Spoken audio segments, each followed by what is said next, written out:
biggest complaint with the Virgin flight and the media that went around it is telling the public that this is an era of guilt-free flying makes them think that the problem is solved, when the problem is far from being solved. We're only on the cusp of understanding how we're going to decarbonize this sector, let alone actually taking the action to deliver it.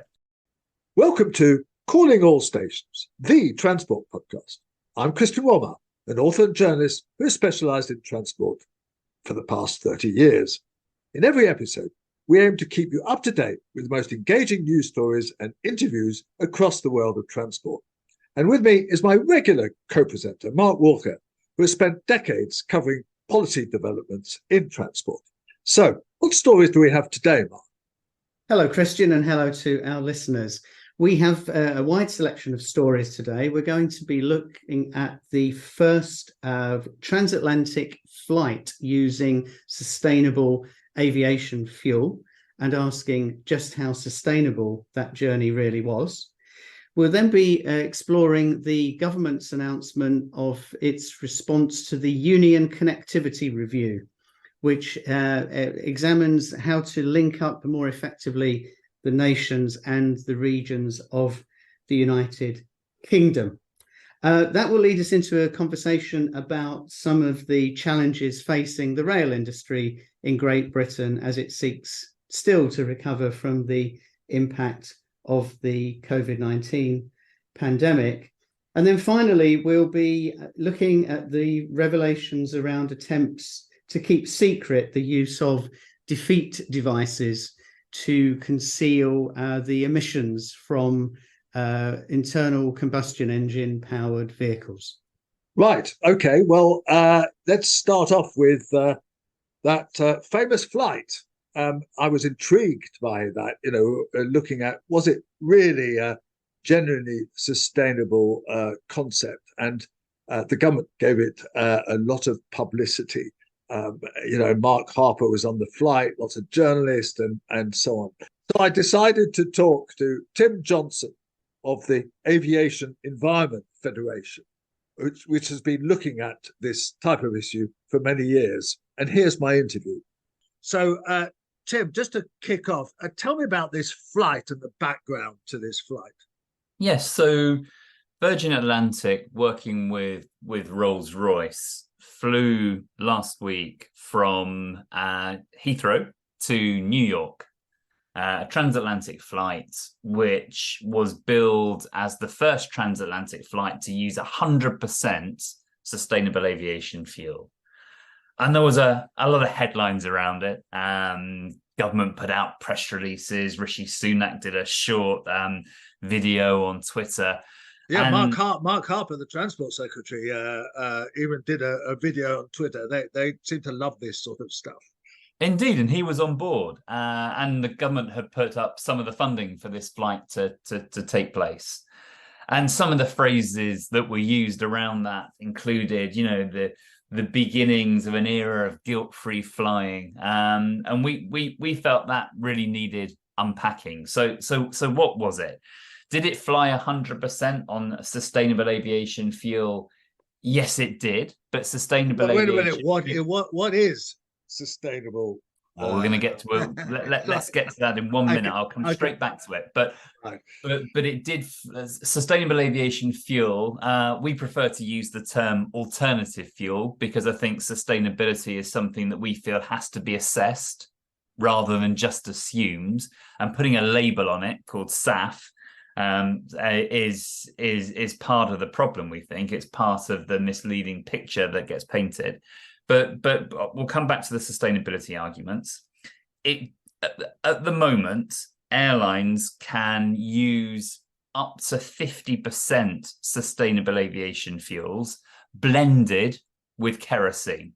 And this flight needed special dispensation from the UK authorities, from the Canadian authorities, and from the US authorities to actually make it, without blending it with kerosene, simply to use 100% of sustainable aviation fuel. This is fantastic news, surely. This is absolutely great. We're now finding sustainable aviation. I think the answer to that is no. So there was a point to this, which was, do aircraft continue to operate safely and efficiently when you put 100% of these fuels on board? And that's what they've proved. Is it an era of guilt-free flying? Is the flight sustainable? We would argue not. I think the thing that most people do not realize is there is no difference to the emissions that come out of the back of that plane from a flight flying on kerosene and a flight using sustainable aviation fuels. They both emit just as much carbon dioxide into the atmosphere when burned on board. And that to us cannot be a sustainable aviation industry. There has to be more in it. You have to delve under. You said Mark Harper was aboard. Was it a normal scheduled flight with lots of people aboard?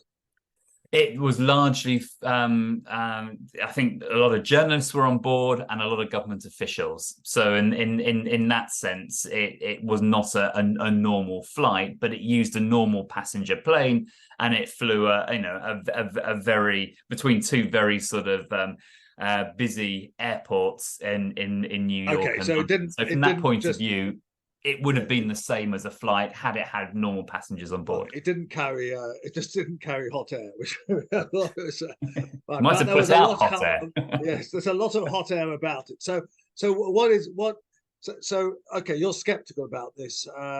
So yes, you made a point. The same amount of CO2 comes out the rear end, but surely this is a better way of flying.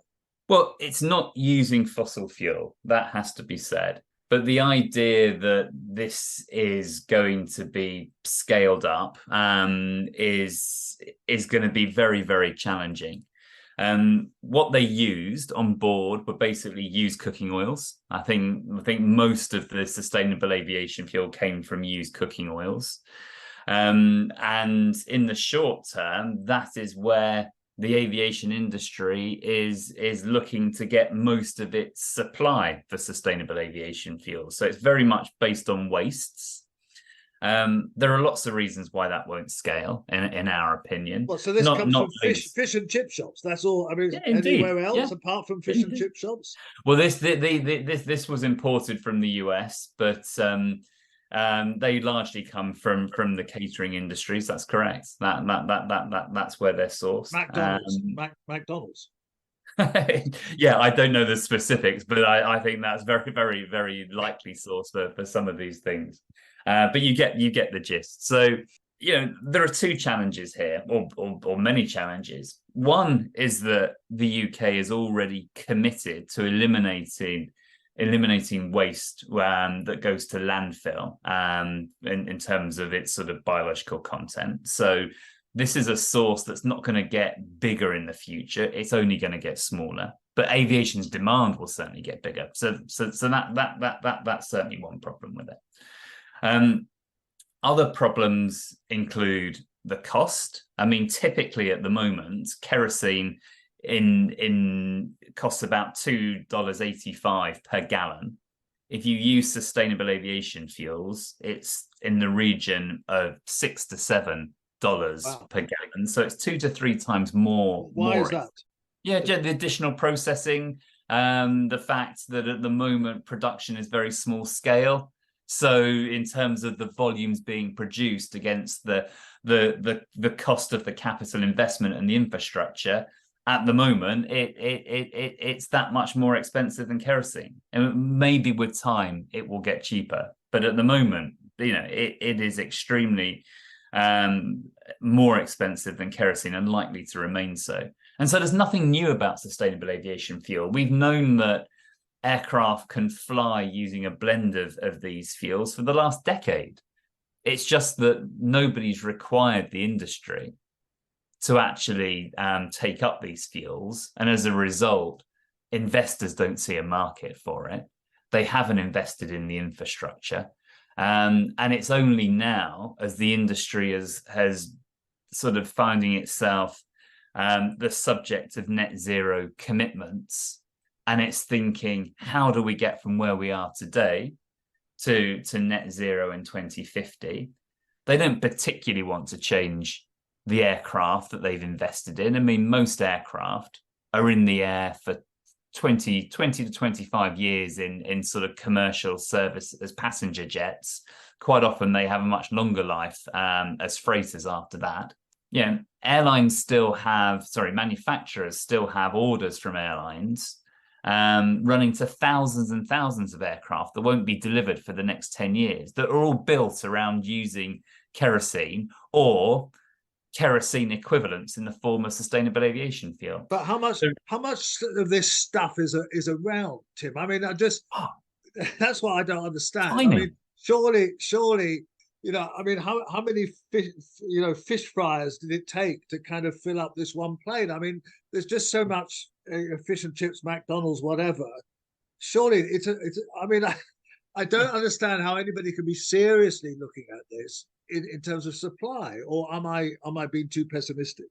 No, I think you're spot on. I mean, globally at the moment, last year, 0.1% of aviation fuel came from these alternative sources.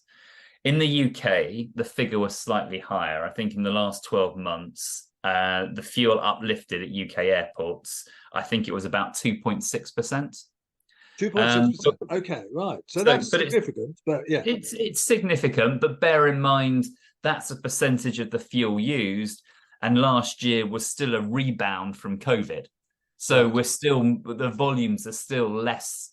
The volumes of flying are still less than they were in 2019 prior to COVID.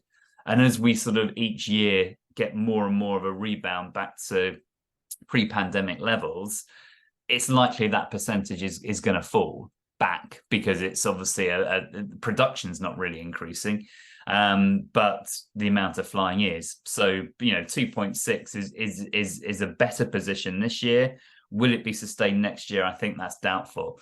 The government's commitment is to have 5 sustainable aviation fuel production plants under construction by 2025. But most of those aren't projected to start producing fuels until sort of 2027 or 2028. So there is a niche industry here, but nothing like kind of doing whole flights, let alone kind of the whole industry. But so is there anything else that any other, apart from cooking oil, is there anything else that can contribute to this? Yeah, well, it's a very broad term, and there are so many pathways that fall under this definition of SAF. So we talked about used cooking oils. In the US, there's lots of pressure to use crop-derived fuels. Europe has already ruled those out because of the competition with agricultural land that's required for food production.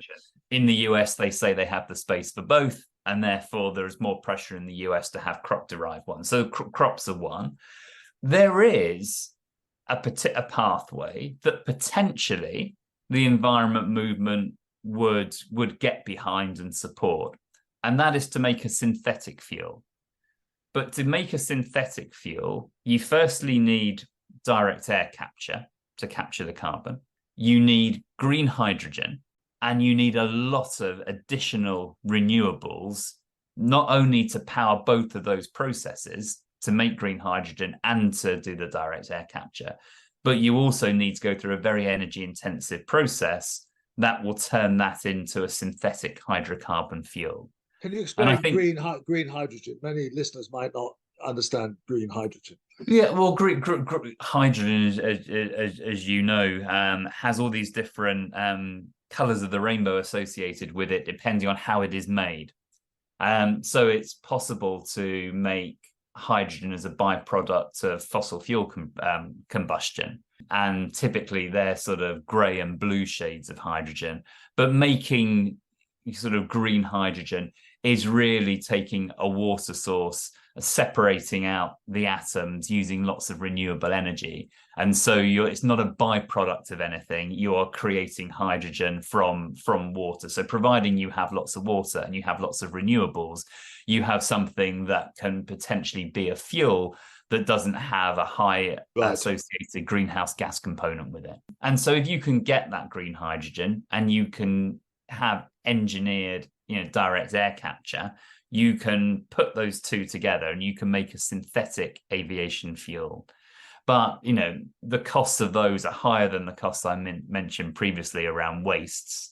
We haven't at the moment got direct air capture at scale. We certainly don't have green hydrogen at scale. And although this government has ambitions to increase UK hydrogen capacity, we don't make very much hydrogen. In fact, make very little hydrogen in the UK at present. So these are all big industry challenges or industrial scale challenges that really come under the heading of sort of industrial strategy rather than transport policy. You need to be doing all these things, but then you potentially would have a synthetic fuel you could use in the future. But so you're saying that it would cost even more than the six? They would cost even more. They would cost even more.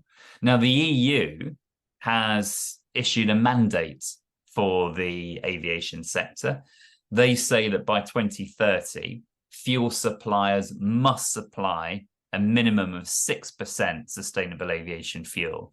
And from 2030 onwards, they have a sub-target that a percentage of that will have to come from these so-called synthetic fuels. And so they've got a very grand ambition that by 2050, the EU is looking to have 70% of all aviation fuels coming from SAF, of which 35% of that must be from synthetics.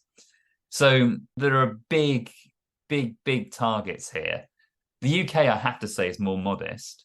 The UK has been promising a SAF mandate for several years now. We haven't seen it. It may be out later this year, so we don't know where the UK is going to pitch its target. But ministers have been saying, we want to go bolder than the EU. We want to have at least 10% SAF by 2030. So the EU 6, the global vision that was agreed about 2 weeks ago, the global vision is 5% by 2030, the EU 6%, the UK ambition is to have at least 10%. But where is all this going to come from, Tim? I mean, this is the big concern. Right. As I was sort of alluding to, some pathways are more sustainable than others. And so things like used cooking oil, we think, they're waste-based, they're in limited supply, they're not really additional in any way. And so they're at one end of the spectrum. You have the sort of synthetic fuels at the good end of the spectrum, but they're much more expensive. And at the moment, we don't really have the industries that would be able to produce them at scale. And so we feel the more ambition that you have, unless you have very strict environmental criteria, the more ambition you have, the more likely it is that you're going to drive investment into unsustainable pathways. And then we get into things like palm oil. Now, the industry will say, we're not going to touch anything with palm oil in. But ultimately, if you set an ambitious standard and all your other sort of pathways are limited in what they can contribute, you get all sorts of different pressures on the system to look for solutions. And I think George Monbiot put out a thread this week where he said an industry insider had told him that a large amount of palm oil potentially was being passed off as, if you like, agricultural wastes. So it qualified for these fuels. But in essence, all it was doing was diverting palm oil from other sources into aviation, and I think that's an important point to make as well. This term waste, it sounds an efficient thing to do. These things are wastes. They're not technically wastes. Most of these things, like used cooking oil and other sort of food wastes, actually find their way currently not into landfill, but into things like the pet food industry. Now, the pet food industry is saying, well, fine, but if you take that away from us, we then have to source other sources of and so there's a displacement effect. And, conventional ways of looking at this sort of, once you start to look at that sort of displacement effects, they're not typically captured, and so you get these life cycle assessments that say, oh, yes, we're 70% less emissions than if we'd burnt kerosene. but the sort of chain effect isn't always taken into account. And when you look at it holistically, the environmental benefits are not always as high as the industry would claim. Okay, I mean that's all fab. So just to conclude, I suppose that the fundamental question about your work is: can aviation ever become, even reasonably sustainable, or is it, is the only way, to take planes out of the sky? Which, obviously, we need planes. We don't necessarily need to go to stag parties in Warsaw, but we need them to do all sorts of other things. I mean, can it ever be sustainable? It is right to, there is hope for a generation of zero emission aircraft in the future. We already have some UK companies doing some great things with hydrogen fuel cells and electric aircraft, but they're small. These are typically 4 to sort of 8, 10-seater aircraft. Piper Do they provide the basis for thinking that by the sort of late 2030s, 2040s, we could be using that technology in sort of commercial aircraft? Yes, most definitely. And I think whilst they have their own sort of costs and challenges, that is a realistic vision to have. The problem is, this is not just about 2050 and net zero. It's really important what we do now and through the 2030s, before these new technologies are available. For the first time, the government has said that it will formally include international aviation and shipping emissions in the 6th carbon budget under our Climate Change Act. So up until now, they've been excluded. We leave headroom for them. We adjust the totals down, but we don't include them.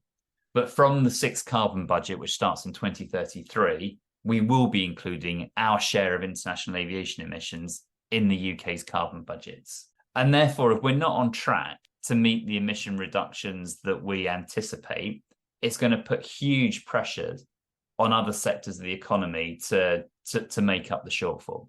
And so the 2030s are a really important period. And because we don't have those zero emission aircraft contributing at scale in that time frame, you have a really stark choice. You either continue down the pathway of saying sustainable aviation fuels are the answer, and that is the industry line, or you have to face the reality that we have to ask ourselves the question, do we need to fly less? And that has to be part of the problem. And I think our biggest complaint with the Virgin flight and the media that went around it is telling the public that this is an era of guilt-free flying makes them think that the problem is solved, when the problem is far from being solved. We're only on the cusp of understanding how we're going to decarbonize this sector, let alone actually taking the action to deliver it. And if the public hears guilt-free flying, they think the answers are there. And it makes it really difficult to have a conversation about, should we be flying less in the future? And I think that's the biggest danger, is the message that this flight has sent, and the way it's, if you like, clouded the debate that really needs to happen. We need to think seriously about flying less in the future. Oh, well, that's a fantastic. I was going to ask you a final question about that, but you actually gave the answer before I needed to ask the question. So that's a fantastic summary. So thank you ever so much, Tim, for debunking the myth of the Virgin flight that is supposed to be leading the way to a new world, where actually it's a lot more complicated, as you explained so well. So thank you very much. So, Mark, you've been looking at the Union Connectivity Report on transport, which I think was originally stimulated by a plan to build a tunnel between Scotland and Northern Ireland, which, of course, was one of Boris Johnson's pet projects, which never happened. And then Lord Peter Hendy was then asked to look at this in a rather more considered and serious way, and came out with a report a couple of years ago. And now I understand the government has finally published its response to this. I think you're being a little unkind, probably, Christian, which is unlike you. in all matters of transport policy. But I think what you do have to go back to the what now seems such a long time ago, the Boris Johnson era, to find the origins of the Union Connectivity Review.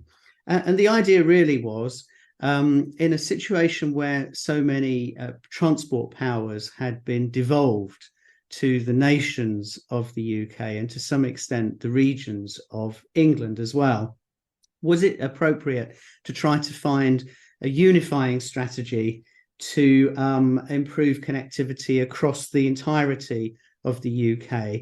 And the tunnel that you mentioned was a kind of manifestation of this idea that was definitely something that was found very attractive by the former Prime Minister. But in fact, the Union Connectivity Review, undertaken by who was then Sir Peter Hendy, now Lord Hendy, and which published its recommendations some 2 years ago, was a very thorough piece of work looking at all forms of connectivity, road, rail, to some extent even maritime and aviation, to link up the nations and regions of the UK rather better than they have been hitherto. Now, interestingly, it's taken the government a full 2 years to respond to those recommendations, but those have now been published, and there are a number of highlights that are in the recommendations, and they are broken down. Honestly, I might have been a bit unkind about Boris Johnson's intentions, although I'm not sure I was. But the tunnel was killed off by this, wasn't it, Mark?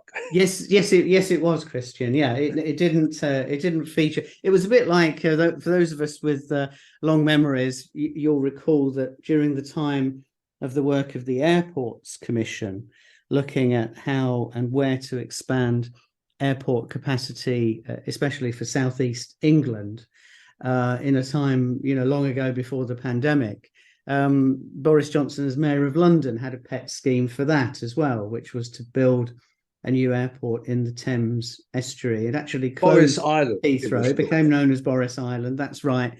Boris Johnson is and was known for his sort of grand projet, that became a sort of a trademark of his as well. But yes, so Sir Peter Hendy's, now Lord Hendy's, interim and then final reports from the Union Connectivity Review kind of made it clear that digging a tunnel across the Irish Sea was not a realistic proposition, probably in this century at least.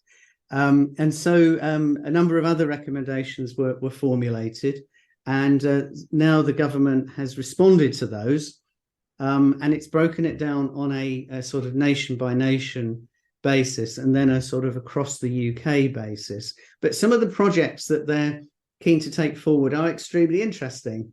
Indeed, some of them featured in the Network North proposals, which we covered in an earlier edition of Calling All Stations at the time of the cancellation of HS2 in October.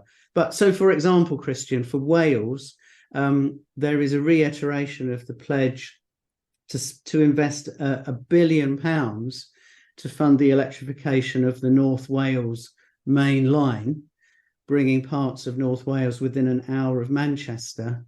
Will that be enough to electrify it, though? I mean, that was one of the Northern Network North kind of promises, but it was slightly back of the envelope. Is that enough to do it? Well, I think it's a fair criticism that an awful lot of the Network North projects and calculations were pretty much back of the envelope. But what we're now seeing is time after time this pledge is being made by the UK government. So it looks like something to be taken seriously, even if it might not be enough to complete the entirety of the project. But sometimes it's the little things that make all the difference. And what's also announced in parallel with the re-announcement of the £1 billion is £700,000 to Transport for Wales to study options for upgrading Shotton and Chester stations and increasing the capacity on the North Wales main line. So those are a really important precursor projects to be able to deliver full electrification. So I think that shows that there's some serious thought has been put into these ideas, getting beyond that back of an envelope calculation. There's also a commitment to expand to deliver in full the Midlands Rail Hub. Now you ask, well, what's that got to do with Wales? But of course that shows the connectivity that exists across the UK, because the rail network of the Midlands of England feeds into and receives from the network of much of Central and South Wales. And there's a pledge to increase the frequency of services between Cardiff and Birmingham, but also a further, I think this is a re-announcement again, of 2.7 million for Transport for Wales to develop options for upgrading the South Wales main line, including new stations between Cardiff and Severn Tunnel. And you said 2.7 million or 2 million. This is millions. This is millions. So these are just for feasibility studies. That's right. That's the kind of thing that's being suggested here. Okay. Then for Scotland, and it shows that this is a multimodal package. So there's a commitment of funding to deliver targeted improvements to the A75 road between Gretna and Stranraer, starting with providing £8 million to the Scottish government to support the business case development. Again, we see the funding for that development work rather than actually, as the Prime Minister often says, putting the shovels in the ground. I've driven along that road. It's a pretty hairy road, actually. It's one of those roads that main roads used to be in the old days, with bits where there's kind of room for 3 cars and mostly just single lane on each carriageway. And obviously there's a lot of trucks on it because they're heading off to Northern Ireland stuff. So even though I'm not a great fan of road improvements, that's one that is probably quite good investment.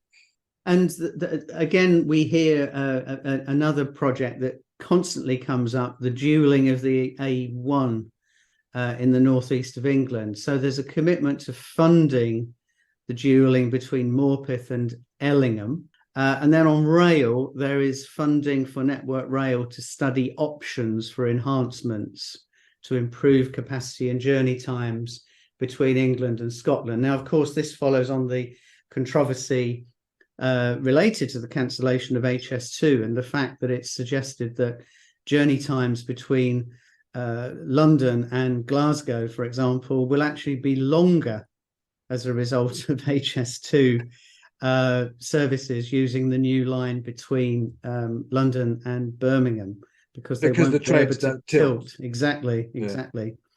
Then for Northern Ireland, of course, is a transport area that we featured in an early edition of Calling All Stations, looking at the unique setup there for provision of public transport in particular.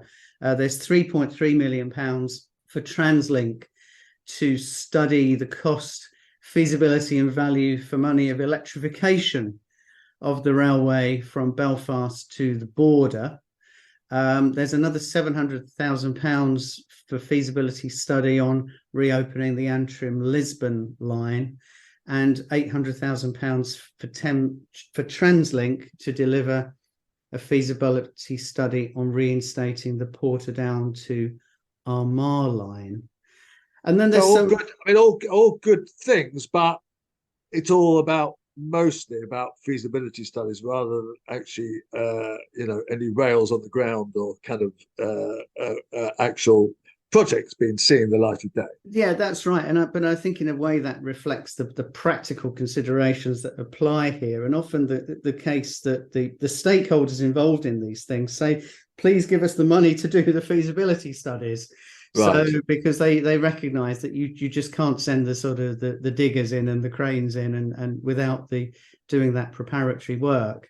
There's also across the UK a pledge to reform domestic aviation policy by changing the public service obligation grants to allow this is effectively public support for flights And at the moment, as I understand it, those are only supported to and from London.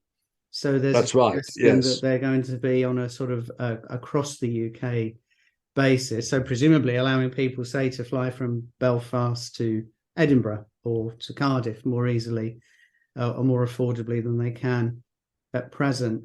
And interestingly, although one would say that this hardly fits into a green agenda, does it? Given I think that's that is a consideration as well. But I suppose in practice, the only serious way to connect Northern Ireland to the rest of the UK for business travel is sort of time effective is through civil aviation. And then there is an interestingly institutional change, which is a commitment to work in partnership with the devolved administrations through a newly relaunched interministerial group for transport. So trying to get perhaps beyond some of the adversarial relationships which have existed in the past to more collaborative ones. So those are some of the headlines anyway from the government's response to the Union Connectivity Review. I think it's largely being overshadowed in public discourse at the moment by other issues that are affecting government and Parliament. But from a transport perspective, it is an interesting piece of work, which does seem to have resulted in some actual tangible investments being made, at least in business case development and preparatory work, even as we say, if not yet in terms of shovels and diggers in the ground. Oh, well, that's a great summary, Mark. And let's hope that actually most of those projects are picked up by a future government, which, of course, we expect to be a Labour one. Thank you. Christian, you've been looking at some of the numbers related to rail services in Great Britain, which have been published recently.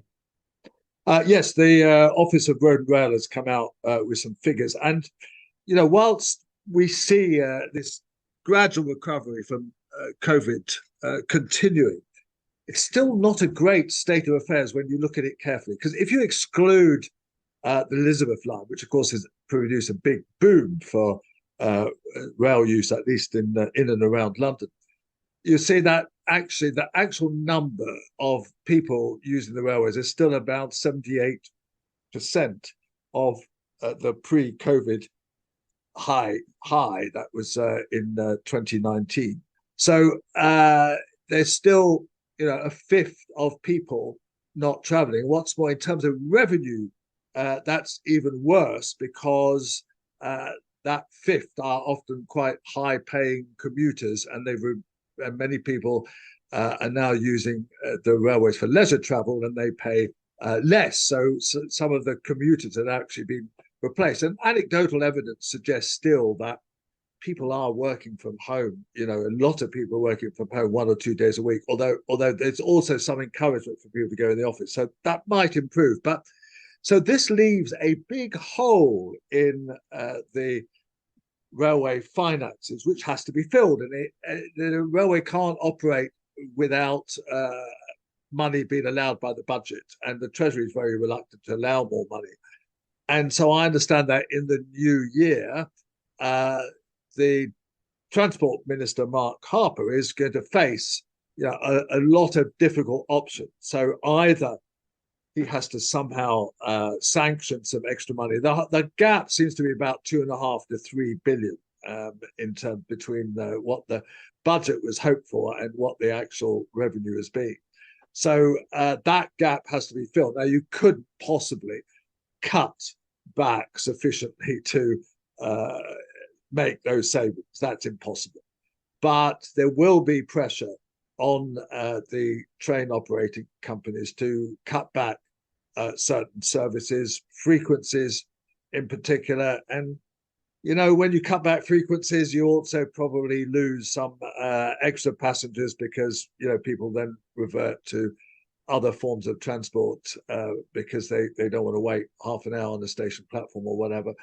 So there's just going to be some pretty difficult decisions coming out of the Department for Transport early in the new year. what's interesting, of course, is that the department is still trying to re-let some of the franchises which have been taken in-house, as it were, by the Department for Transport. So franchises like Northern and London and North Eastern, and lately Trans-Pennine Express and so on. So there's several franchises that are actually operated, as it were, in-house by the Department for Transport. And there's a little bit of irony here, because Mark Harper has said, oh, we want to re-privatize those, we want to let them, even though LNER, for example, has been in the public sector effectively for nearly 4 years now.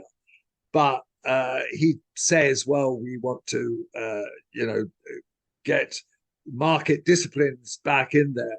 But one of the problems he's facing is that both Northern and LNER have issued their figures lately, and these are very promising figures. They show that passenger numbers have increased by more than the average across the network, in both those networks, that they've actually been putting money back into the Treasury. They're effectively profitable, so that money goes back to government. And it has been pointed out that if they were privatized, that money would go out of the industry into the pockets of shareholders. And so the whole logic of the privatization process, particularly at a time when there is so much strain on the railways and such big deficits to make up, why privatize sections of the railway that are actually doing well, both from a passenger point of view and economically, putting money back into the Treasury. So lots of tough decisions for Mr. Harper.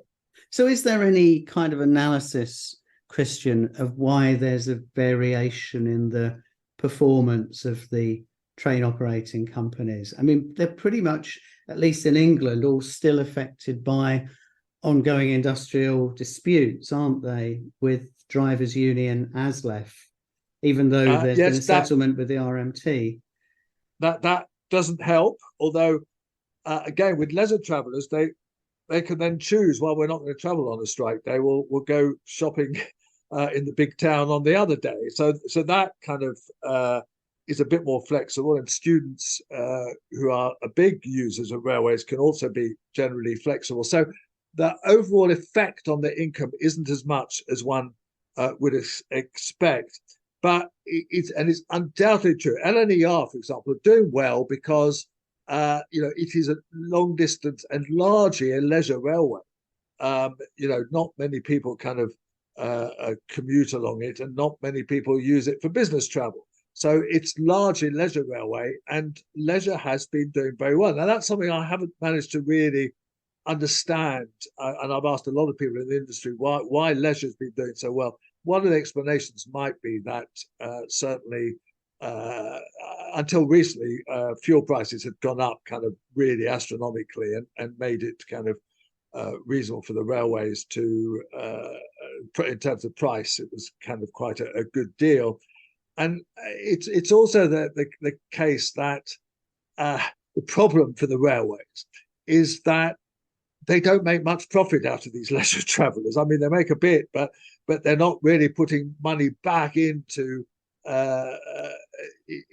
being able to make profits out of them. They really make their profits on business travel and commuters. And it was those 9 to 5 commuters who were regularly contributing enormous amounts of revenue, weren't they? And those are not with us even now in the same numbers as they were before the pandemic. And of course, even the business travellers are able, and I'm one of those on a frequent basis, are able to take advantage of the advanced fares and the other discounts that are available by booking. Yeah, you're very canny about that, aren't you? You actually, and you're not the only person I know who actually tailors their travel around the fares. I mean, I met somebody who lives in Oxford yesterday, and he always now uses the Marylebone service into London because they don't actually charge a peak rate for the return back in the evening, whereas they do on Great Western. So he can always get a £31 return, rather than if he was travelling peak, it would be £75. So there's a lot of people like him and you who are being much more canny. And I think that's a result also of the working from home phenomenon, isn't it? That if people do go into the office, they'll go in after 9 o'clock and they'll go in on days when there's better deals. That's right. I mean, as I've mentioned in the past, LNER has no peak time restrictions on a Friday. So you can go in very cheaply at 8 o'clock in the morning on a Friday and get a full day in London and travel back in what used to be the evening peak as well. So these certainly do give you the opportunity to save money as well as continue to make your journeys. So I think, Christian, what you're suggesting then is that there are some difficult decisions going to have to be made, or the government is going to have to continue to support the railway through this transition while it continues to recover from the pandemic impacts. But at the same time, watch this space. We'll be covering this and calling all stations, and of course, it is a run up to a general election, so one suspects that. They will not kind of impose vast amounts of cuts, but note the rail fares are also expected to go up, and they're expecting an announcement about that quite soon. Here's Christian's final thought from the Departure Lounge. Well, I'm sure that most of you will remember the scandal around Volkswagen and other manufacturers, as it was later revealed, who disguised the amount of emissions with some dodgy devices which were fitted during the tests they made and then taken off. And these are called defeat devices. And the Department for Transport was reluctant to reveal information about these defeat devices because they claimed, and they're always worried about this, it was commercially sensitive information. And so therefore people couldn't find out about what these defeat devices were.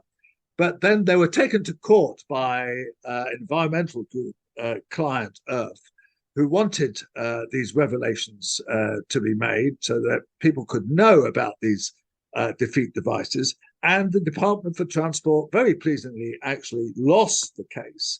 And therefore the public will now be able to find out about what these devices are and which cars have them and so on. So a victory for common sense, and also a victory against this ghastly, commercially sensitive kind of moniker, which prevents so much information that should be in the public domain from getting there. Calling All Stations, the Transport Podcast with Christian Walmart, is produced by Cogitamus Limited, a leading provider of public affairs consultancy services in the sector. We hope you've enjoyed this episode. If you have, please consider giving us a 5-star rating with whichever platform you use. Do also follow us on X, formerly known as Twitter. Our handle is @AllStationsPod.